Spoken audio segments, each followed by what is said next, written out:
Santo. Amén. Amén. Jesús, luz verdadera que ilumina a todo hombre, luz que llega a este mundo.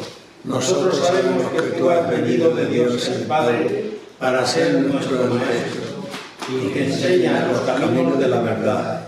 Las palabras que oímos de ti son espíritu y son vida. Pero ¿quién es digno de abrir el libro rompiendo el sello? Tú solo, tú que diste tu vida por nosotros y nos compraste para Dios con tu sangre. Danos a conocer los misterios del reino de Dios y las inagotables riquezas de tu corazón.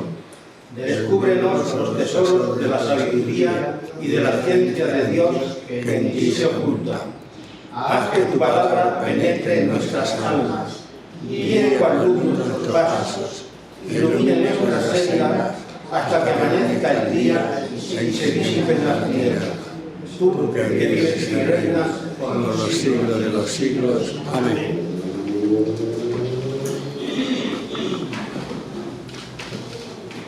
Bien, empezaré diciendo que la humanidad se organiza por periodos, y así tenemos los siglos, los años, los meses, las semanas, los días. Pues la Iglesia también se organiza por periodos, tiene su año litúrgico, y ese año litúrgico de la Iglesia le divide en tiempos que algunos de ellos se llaman o se consideran tiempos fuertes. Pues estamos en uno de esos tiempos fuertes, estamos en la Cuaresma. Ese es considerado por la Iglesia un tiempo fuerte. Todos los papas en este tiempo de Cuaresma han dado su mensaje a los fieles para que nos comportemos pues satisfactoriamente en el cumplimiento de nuestra obligación como creyentes. El Papa actual, nuestro Papa León XIV, este año también ha dado su mensaje de Cuaresma. Y os voy a leer algunas de las cosas que ha dicho que resultan bastante interesantes. Ya empezó el Papa en su homilía que hizo en el miércoles de ceniza. El Papa dijo: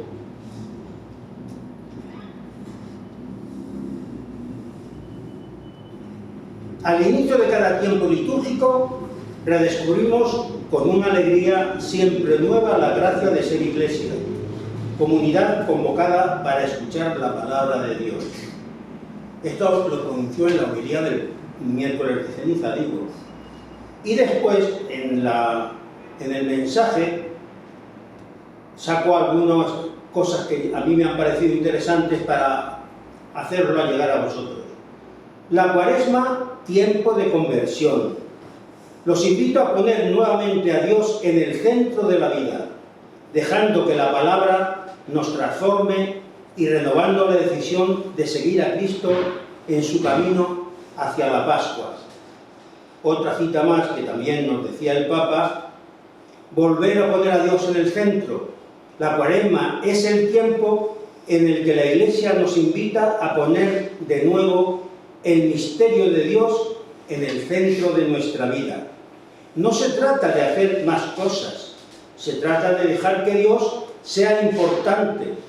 Cuando el corazón se dispersa entre urgencias y distracciones, la fe pierde impulso. La Cuaresma es volver al eje de nuestra fe católica.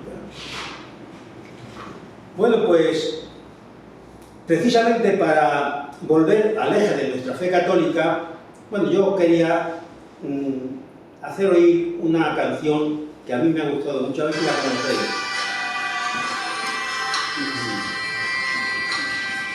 Cuánto esperado este momento, cántala conmigo, venga. Cuánto esperado que estuvieras aquí. Cuánto esperado que me hablaras. Cuánto esperado que vinieras a mí.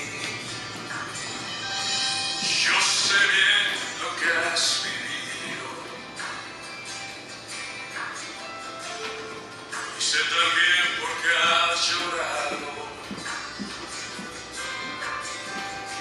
Yo sé bien lo que has sufrido. Pues de tu lado no me he ido. Venga, familia, venga, iglesia, cantamos. Pues nadie te amará como yo. Pues nadie te amará como yo. Mira la cruz, esa es mi más grande prueba. Nadie te ama como yo. Pues nadie te ama como yo. Pues nadie te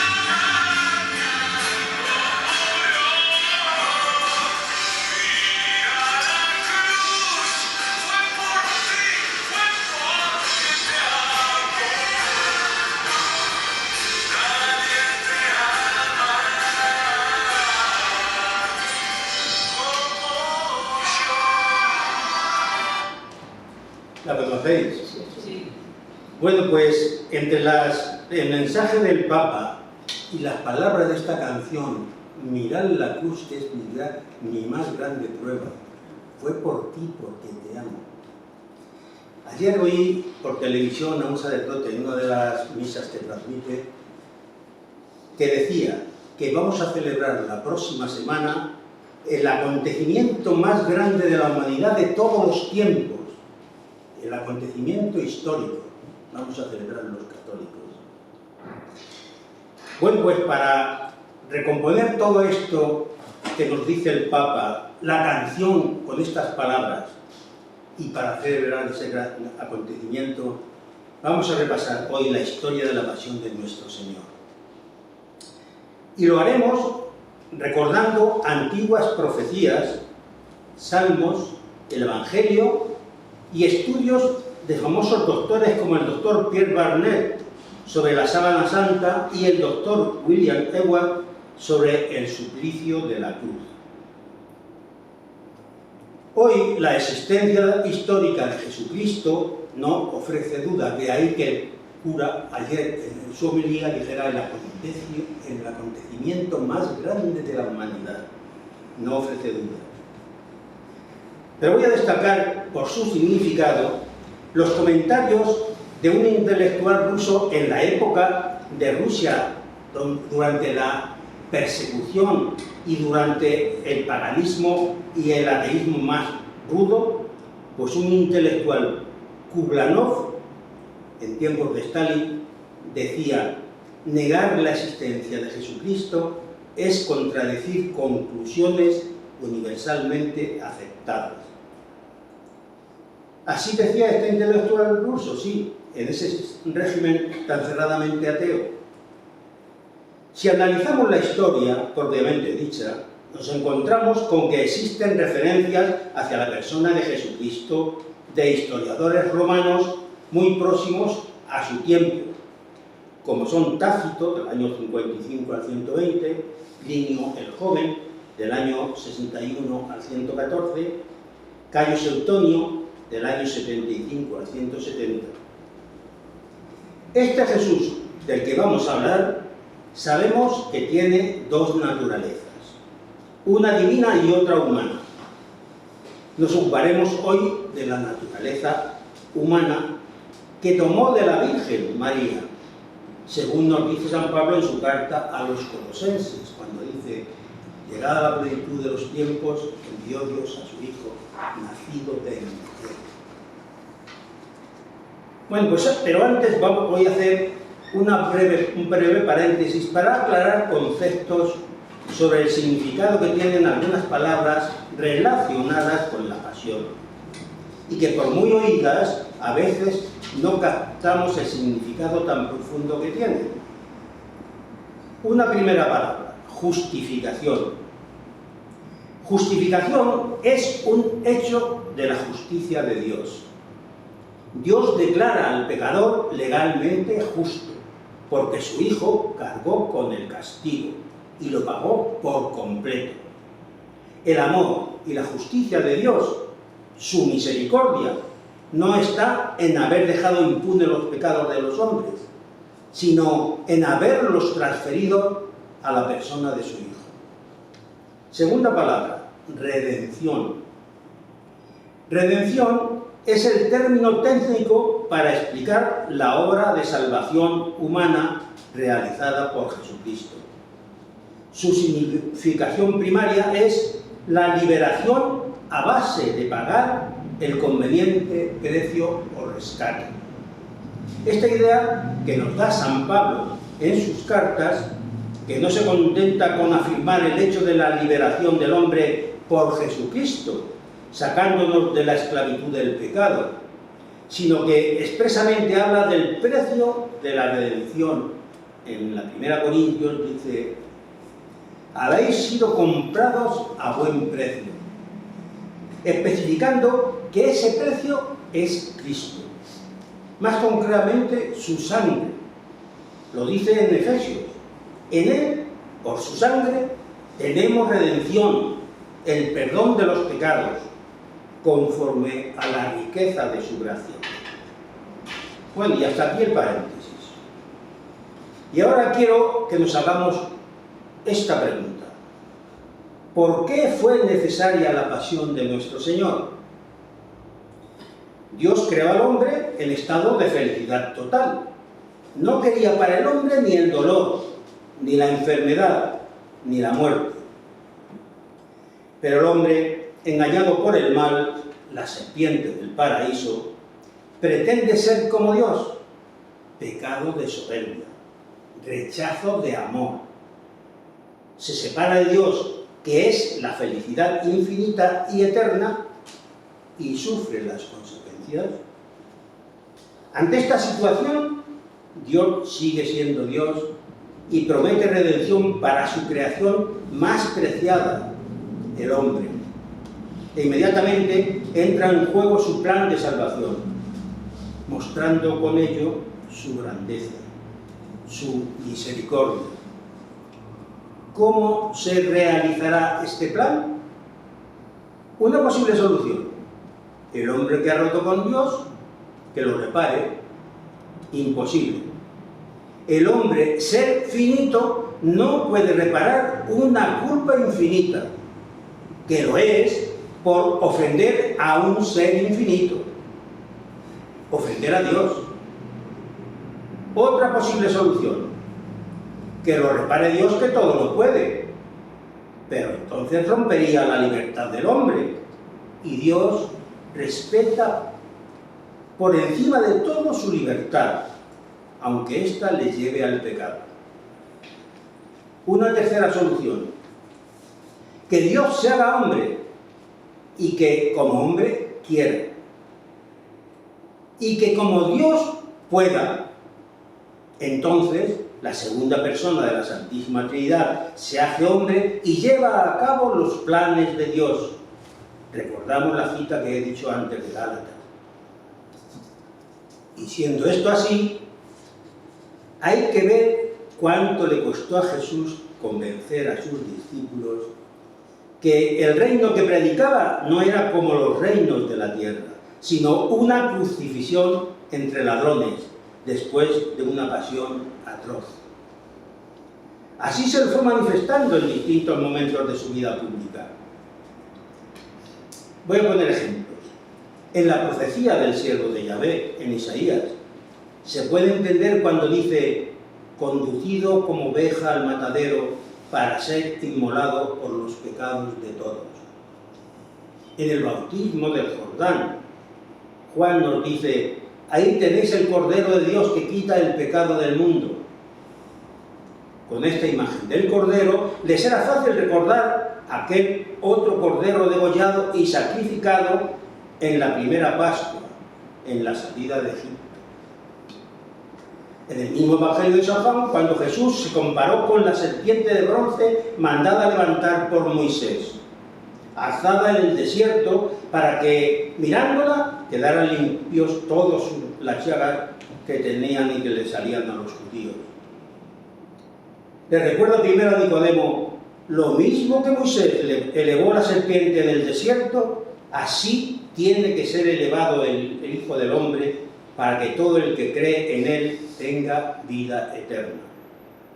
Y después, en el Domingo de Ramos: y cuando yo sea elevado sobre la tierra, traeré a todos hacia mí.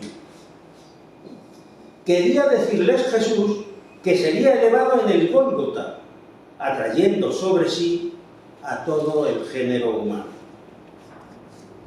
El sacrificio de Jesús era necesario porque, para expiar las ofensas contra Dios, que es bondad infinita y eterna, la humanidad necesitaba un sacrificio sin mancha e ilimitado.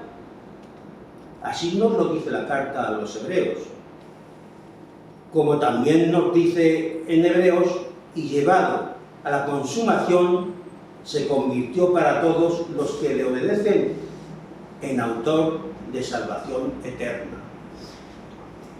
Y ese era Jesús, el único que podía quitar el pecado por el sacrificio de sí mismo, porque era hombre, pero también y sobre todo porque era Dios. ¿Qué sabemos de este Jesús?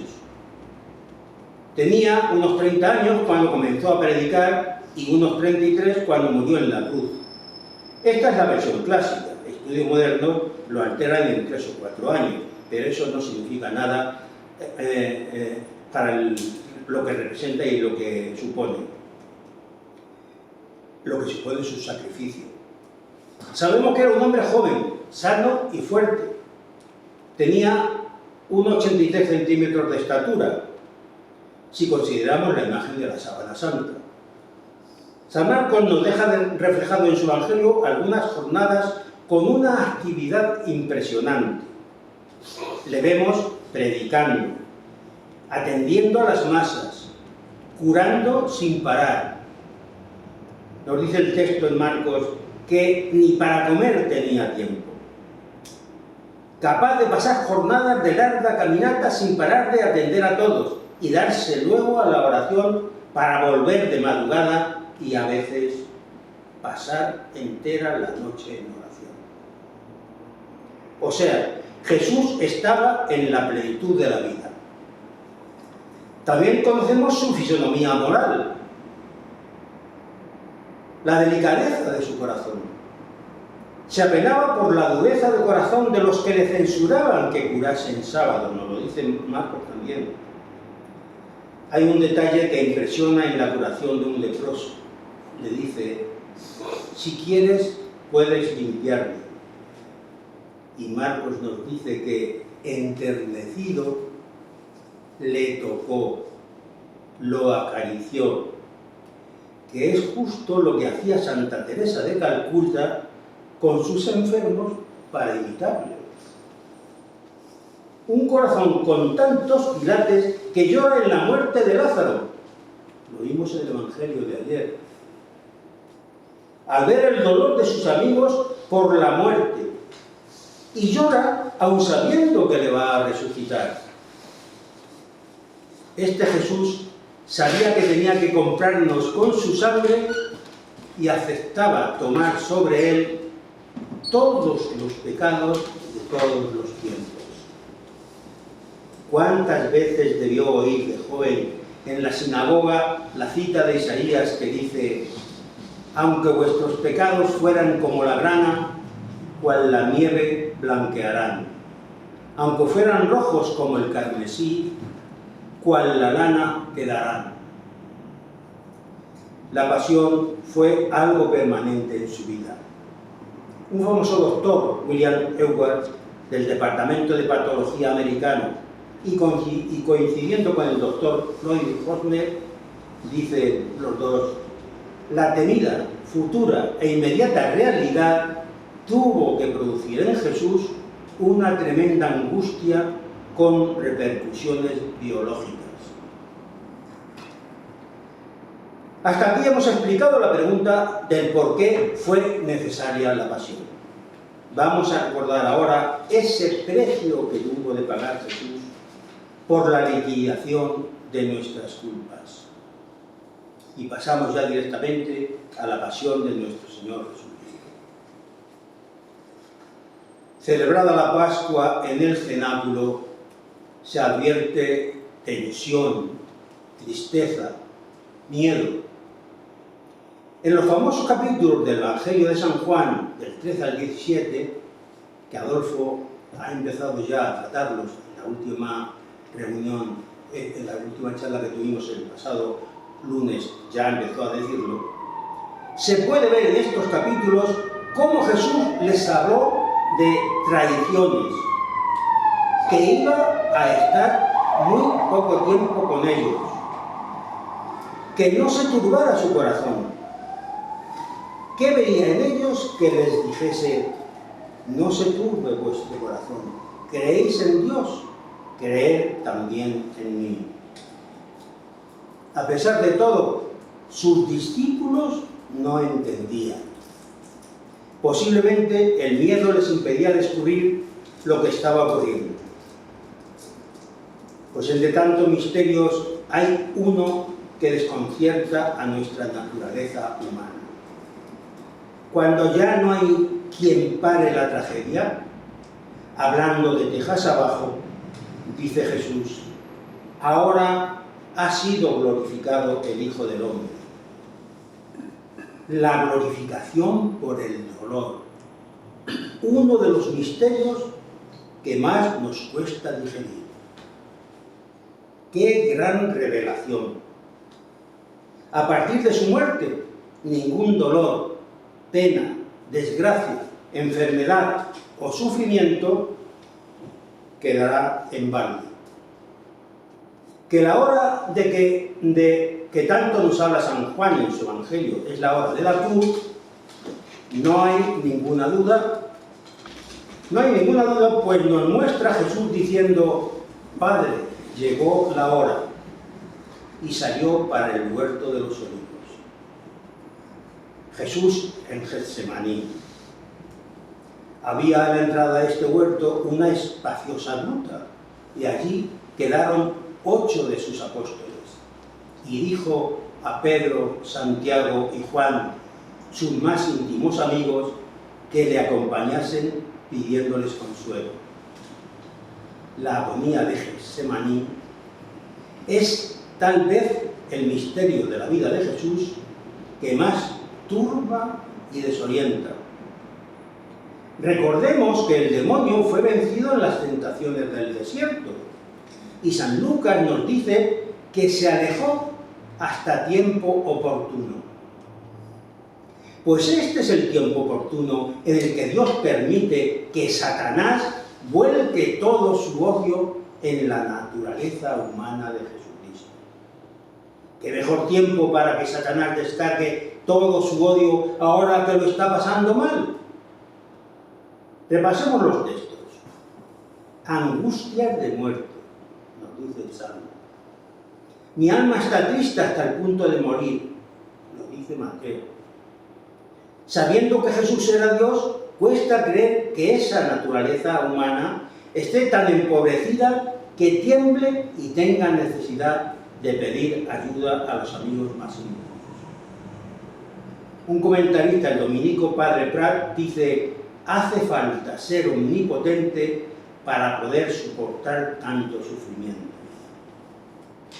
San Pablo en la segunda carta a Corintios nos dice: el que no conoció pecado, se hizo pecado.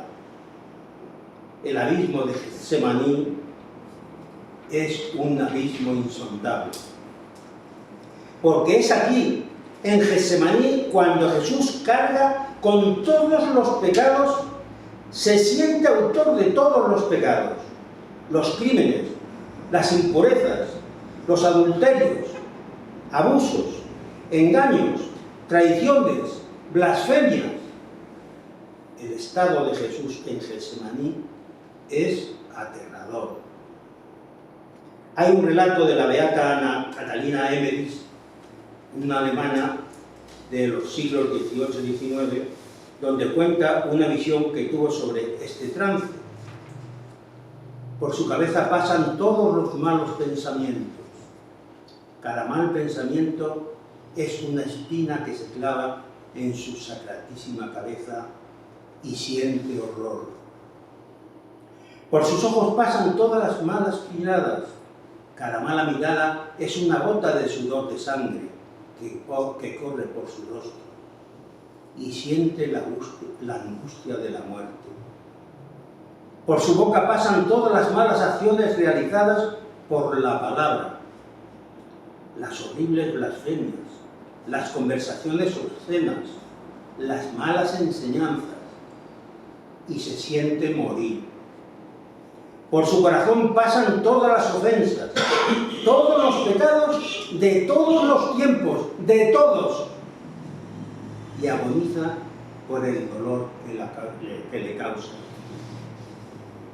Ante tanta inmundicia, los salmos ya anticipan: las olas de la muerte me envolvían. Salmo 18. No es extraño que en este estado su naturaleza humana no pudo más y saltaron miles de vasos sanguíneos. Y sumido en angustia pena, sudó sangre. Nos lo dice San Lucas. El doctor Pierre Barbet, célebre cirujano del Hospital de París, dice: la hematidosis, o sudor de sangre, es un fenómeno fisiológicamente rarísimo, pero bien descrito en medicina. Se produce, según define el doctor Levet, en condiciones muy especiales. Ha de haber una gran debilidad física, una conmoción moral, grande con intensa emoción y enorme miedo. Dice San Lucas que un ángel del cielo le confortaba. Hay un texto en la carta de los Hebreos difícil de entender, que es posible tenga su explicación en Getsemaní. Habiendo ofrecido en los días de su vida mortal ruegos y súplicas con poderoso clamor y lágrimas al que podía salvarle de la muerte, fue escuchado. Sabiendo que tenía que ser levantado en alto y viendo que en esta situación no podía llegar a la cruz, que era su final, pidió fuerzas para no morir y fue escuchado. Impresiona el conocer la situación y sufrimiento de Jesús, que en estas condiciones paupérrimas buscara consuelo y no lo encontró. Volvió a sus discípulos y estaban dormidos. Jesús, con suma delicadeza, dijo: Simón, ¿duermes? ¿No has podido velar una hora? Nos lo cuenta San Marcos. Al ser apresado, nos dice San Mateo de sus discípulos: abandonándole, todos huyeron. ¿Cómo debió dolerle el abandono de los suyos? Recordemos en Salmos: has alejado de mí compañeros y amigos, son mi compañía las tinieblas. Hacia la medianoche es conducido al palacio de Anás y Caifás. El zorro de Anás, con suma hipocresía, que le ayudaba a aparentar interés imparcial, le preguntó sobre su doctrina y sus discípulos. Jesús les remitió a quienes le habían oído día tras día. Y dice el texto bíblico que uno de los alguaciles le dio un bastonazo que debió dañarle seriamente el pómulo. Anás mangoneaba con todo, pero quien figuraba como sumo sacerdote era su yerno Caifás, y le dejó el reo. En casa de Caifás, saltándose todas las leyes judías, ni podían juzgar de noche, ni estaba todo el Sanedrín, se lleva a cabo el juicio. Era preciso el testimonio de más de uno, y aunque lo habían preparado con 2 testigos falsos, lo hicieron tan mal que no sirvió tal testimonio. Caifás sabía que solamente podría agarrarle a lo que el acusado dijese, y astutamente preguntó a Jesús si era Dios. Ante la respuesta de Jesús, tú lo has dicho, tenían que mostrar su puritanismo, aspavientos, vestimentas rasgadas. No podía oír tal blasfemia. Se ha hecho Dios. Y el taimado Caifás, simulando estar escandalizado, preguntaba, ¿qué os parece? Todos contestaron, reo es de muerte. Pedro y Juan le seguían de cerca, pues Juan era conocido por el sumo sacerdote, y entraron en aquella casa. Así nos lo dice el Evangelio. Pedro, que poco antes había dicho que le seguiría hasta la muerte, por cobardía le negó. Y por 3 veces. Dicen los Evangelios que empezó a echar imprecaciones y juramentos negando conocerlo. Pues en ese momento que nos narra San Lucas, Jesús cruzó el patio y miró a Pedro. Vaya cruce de miradas. ¿Qué sentirían el uno y el otro? ¿Sentiría Pedro esa mirada cargada de misericordia que perdona los pecados? Entonces cantó el gallo y Pedro recordó lo que Jesús le había dicho y salió de la casa y lloró amargamente. La diferencia entre Judas y Pedro fue que Pedro se arrepintió y fue perdonado. Judas, por el contrario, se desesperó y se ahorcó. Pedro confió en el perdón de Jesús porque le amaba. ¿No es eso lo que le contestaba cuando le preguntaba a Jesús, ¿me amas más que estos? Y así 3 veces. Jesús está apresado. Había que esperar que amaneciera. Dice San Lucas que los hombres que le tenían preso se burlaban de él. Le maltrataron e insultaron. Por San Mateo sabemos que le escupían en la cara, le abofeteaban y le golpeaban diciendo, adivina Cristo, ¿quién te ha pegado? Podemos suponer que Jesús, aunque callaba, recordaba lo que había profetizado Isaías. No escondí mi rostro ante las injurias y los esputos. En un calabozo oscuro y frío estuvo Jesús hasta poco más o menos las 5 de la mañana. Y antes de las 7 estaba ya entregado a Poncio Pilato. Pilato no podía ver ni en pintura a los jefes judíos. Intentó quitarse el problema de encima. Escéptico y cobarde, más que por ayudar a Jesús, le fastidiaba complacer a los que odiaba. ¿Que viene alborotando desde Galilea? Pues que lo juzgue Herodes, y se lo mandó.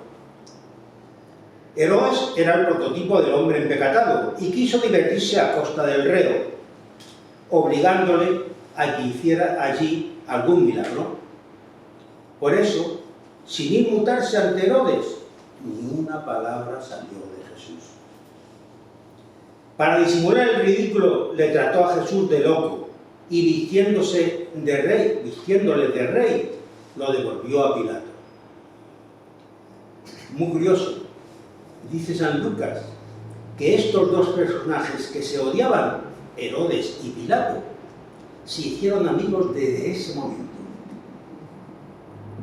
Esta historia se repetirá siglo tras siglo y cuántas fuerzas del mal, enemistadas entre ellas, se unirán si se trata de atacar a Jesucristo, de atacar a la Iglesia. Pilatos intentó por todos los medios no complacer a los judíos, dando por buenas sus acusaciones. Le fastidiaba que se salieran con las suyas. Aprovechando la costumbre judía de soltar a un preso por la Pascua, les propone soltar a Jesús, pero de nuevo falla en su intento. Porque los sumos sacerdotes y los ancianos lograron persuadir a las masas para que soltara a Barrabás. Aún se le complicó más a Pilatos cuando su mujer le mandó un recado. Este recado que le dijo, no te mezcles con la sangre de ese justo, porque hoy he sufrido mucho en sueños por su causa. como Pilato trataba de liberarle, puso una solución, pensó en ella, en esta solución injusta, pero que creyó eficaz: castigar a Jesús brutalmente y soltarle. Por eso Pilato les dijo: no encuentro en él ningún delito, así que le castigaré y le soltaré. Sentencia injusta y confesada como tal, al decir que no encontraba delito, y ordenó una flagelación tan terrible en la que no pocas veces el reo moría. Con eso creyó arreglarlo. El doctor Barbet, que ha estudiado la Sábana Santa, dice: dos verdugos, y no de esa estatura, ni dando los golpes igual, terminaban por cubrir todo el cuerpo del reo. Usaban unos llamados fragmut, con bolitas de plomo y huesecillos en las puntas, que dejaban profundas hileras que se amorataban. Equimosis, dicen los doctores. Además dice: hay que recordar que la piel había sufrido innumerables hemorragias por el sudor de sangre. Nueva sangre brota por los surcos de los látigos, que caen de los hombros hacia abajo. Un sudor frío inunda su frente. Se producen vértigos nauseabundos. Normalmente les ataban y así no podían caer, antes de dar por terminada la flagelación. Es de suponer que se emplearon con furor, porque dice el Salmo 129: sobre mis espaldas araron. También el Salmo 38 dice: nada intacto en mi carne, nada sano, mis llagas son hedor y putrefacción. Serían sobre las 10 cuando los soldados, vistiéndole con un traje de púrpura, para reírse de él, tratándole de rey, y le ciñeron una corona, además de espinas, que nos cuenta así San Marcos. El doctor dice que esta corona de espinas era como una canastilla entre la nuca y la frente. Él, como cirujano, da testimonio de cómo la sangre del cuero cabelludo y explica que el cráneo se ve lleno de coágulos de sangre. Bueno, pues así como una piltrafa humana, totalmente desfigurado, es presentado ante los jefes y la multitud. Por un momento debió haber un silencio estremecedor.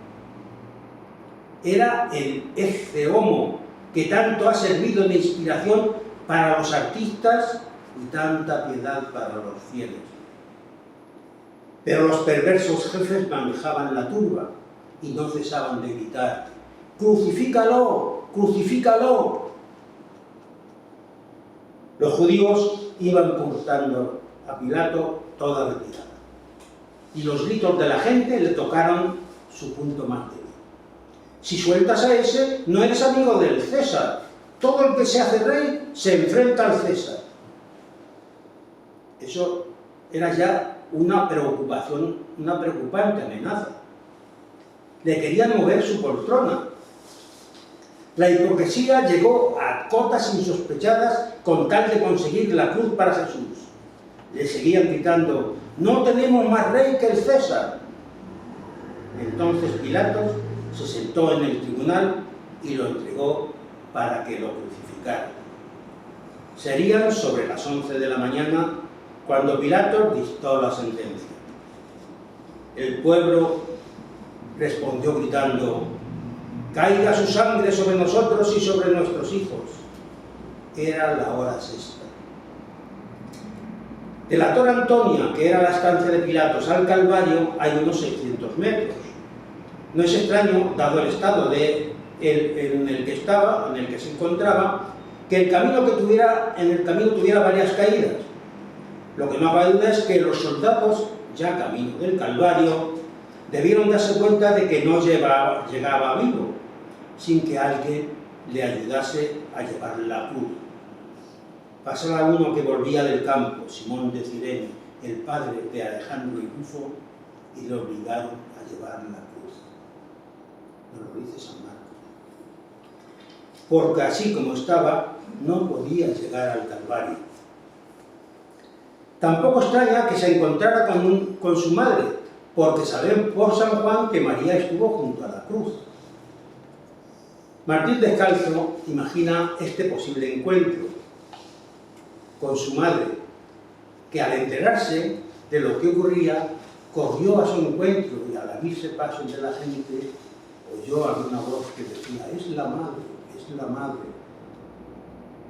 Aunque los romanos no crucificaban al reo totalmente desnudo, sabemos que respetaban las costumbres y tradiciones de los pueblos, y a los judíos les repugnaba la desnudez total, por lo que, con toda seguridad, con Jesús respetaron estos escrúpulos judíos y no le desnudaron del todo.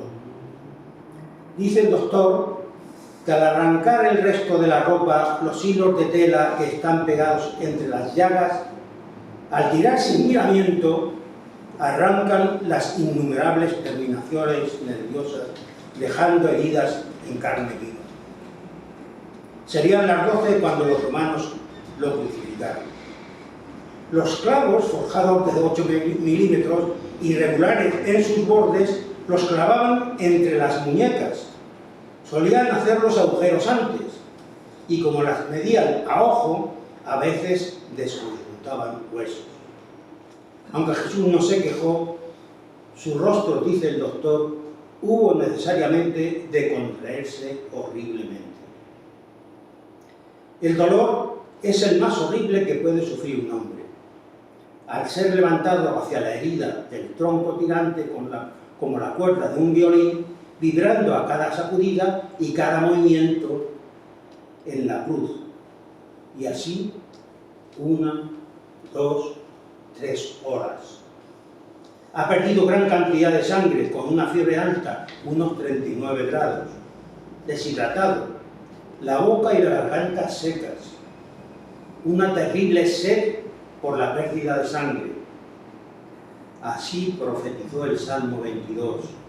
Mi paladar está seco como una teja, y mi lengua pegada a mi garganta.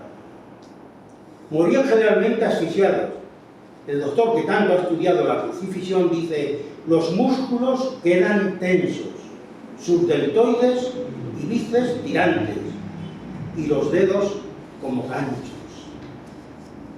Endurecidos los músculos, los intercostales, los respiratorios. La respiración se hace cada vez más imposible y más corta. El epigastrio se hunde. El aire que entra silbando apenas puede salir. Un color violáceo, purpúreo, azul, se asfixia. Y fijaos, porque es impresionante, para poder respirar se ha de apoyar sobre los clavos de los pies. Con este apoyarse conseguía expulsar el aire. Y así duraba en este estado de asfixia mucho tiempo. En esta situación, lo que más debió lacerar su corazón: burlas, retos, desafíos. Baja de la cruz y creeremos en ti. Ha puesto su confianza en Dios, que le salve ahora si es que de verdad le quiere. Ante tanta burla, Jesús no podía fallar. En una ocasión nos había hablado de algo incomprensible: amar a los enemigos. Ahora sí lo podemos comprender, cuando Jesús, ante tanta burla, dice: Padre, perdónalos porque no saben lo que hacen. Perdona a todo soberbio, a todo criminal, a todo malvado. Perdona toda infidelidad, todo egoísmo, todo adulterio, toda hipocresía, toda envidia, toda oculta bajeza. Pero perdona no como en manada. Perdona, Padre, uno a uno. Cada uno es un alma irrepetible, por lo que me he dejado crucificar. San Pablo lo personaliza en su carta en Gálatas, precisamente cuando dice: me amó y se entregó por mí. ¿Qué impresión debió causarle en su corazón escuchar a uno de los malhechores que le acompañaban crucificados con él la palabra Señor, creyéndole dueño del reino de los cielos? Señor, acuérdate de mí cuando llegues a tu reino. La respuesta no se hizo esperar. Esto no lo cuenta San Lucas, ya lo sabemos todos, ¿no? La misericordia de Dios vuelve a salir, vuelve a manifestarse. Y aquí tenemos el primer santo consagrado. ¿Recordáis? Hoy estarás conmigo en el paraíso. Su madre estaba allí, de pie, junto a la cruz de su hijo. Ya en Caná la había remitido a esa hora. Era la hora del doloroso parto de la maternidad de María como madre de todos los discípulos de Jesús, madre del cuerpo místico. Es el momento sublime de la revelación, del misterio de asociar a su madre a la redención como corredentora. Como la mujer Eva estuvo asociada a la caída de Adán, María estuvo asociada en la redención. Así se comprende que al dirigirse a su madre le diga: mujer, ahí tienes a tu hijo. Y como señalase al discípulo para que no hubiese equívocos, le dijo al discípulo: ahí tienes a tu madre. Los soldados echaron a suerte sus ropas. San Juan nos dice que su túnica era sin costura, tejida toda desde arriba. ¿Por qué sabía esto San Juan? ¿No sabía una túnica tejida por su madre y cuando vivía María en casa de San Juan, cuando proclamó que todo estaba cumplido, seguro que su alma experimentó una dulce paz? Todo pagado. La infinita maldad de todo pecado liquidada. Jesús volvió a hablar de ese dolor que le proporcionaba cada nueva palabra que decía. San Lucas nos ha dejado escrito que serían cerca de las 3 de la tarde cuando dijo: Padre, en tus manos encomiendo mi espíritu. Y nos dice que esta palabra la dijo con fuerte voz y entonces expiró. Estaba profetizado que no le quebraría ningún hueso. Como era la víspera de la fiesta, no podían quedar los cuerpos en el madero. Así que los soldados rompieron las piernas por las rodillas y los dos crucificados con Jesús, a los dos crucificados. Pero cuando llegaron a él, a Jesús, como le vieron ya muerto, no le hicieron nada. Entonces, uno de los soldados, con su lanza, le atravesó el costado y al punto salió sangre y agua. Aunque los muertos no sangran, dice el doctor Barber, que la sangre era de la aurícula derecha y el agua del pericardio, por lo que tuvo que tener el corazón oprimido con dolor angustioso. Estudio ratificado por el doctor Marino Molina, que en agonías excepcionalmente dolorosas dice: el agua del pericardio es abundante. El corazón saltó con la lanzada, atravesado por cuando estaba muerto, porque el corazón de Jesús no hubiera poder haber sido traspasado, hacérsele saltar con nada ni con nadie antes de morir. San Juan dejó escrito que nos amó hasta el fin, hasta el extremo. Solo el amor divino es capaz de tanto. Y una reflexión: ¿qué misterio será el pecado que necesitó tanto dolor para borrarlo? Voy a ir terminando y lo voy a hacer recordando unos estremecedores versos y a ver si adivináis de qué son. Dicen así: no me mueve mi Dios para quererte el cielo que me tienes prometido, ni me mueve el infierno tan temido para dejar por eso defenderte. Tú me mueves, Señor, muéveme al verte clavado en una cruz y escarnecido. Muéveme al ver tu cuerpo tan herido, muéveme tus afrentas y tu muerte. Muéveme al fin tu amor, y en tal manera que aunque no hubiera cielo yo te amara, y aunque no hubiera infierno te temiera. No me tienes que dar porque te quiera, porque aunque lo que espero no esperara, lo mismo que te quiero te quisiera. Después de oír estos versos, sentimos la necesidad de decir lo que San Pablo escribió a los colosenses: sufro con agrado en mi carne lo que le falta a la pasión de Cristo. Algo así como: quiero hacer lo mismo por ti, tú has cogido la cruz por mí, tú que diste tu vida por mí, yo quiero llevar mi cruz de cada día por ti. Y quiero llevar mi cruz de cada día con alegría. Por eso, cuando en estos días renovemos ese misterio de la muerte del Señor, tengamos presente, como San Pablo, que lo hizo por mí, que lo hizo por mí. Para terminar, lo voy a hacer con unas palabras también del Papa, como al principio hice, recordando su mensaje de Navidad. Y estas palabras del Papa son, nos dice el Papa: me gustaría invitarles a abstenerse de utilizar palabras que afectan y lastiman a nuestro prójimo. Me gustaría invitarles a desarmar el lenguaje, renunciando a las palabras hirientes, al juicio inmediato, a hablar mal de quienes están ausentes y no pueden defenderse, a las calumnias. Me gustaría invitarles a que aprendamos a medir las palabras y a cultivar la amabilidad.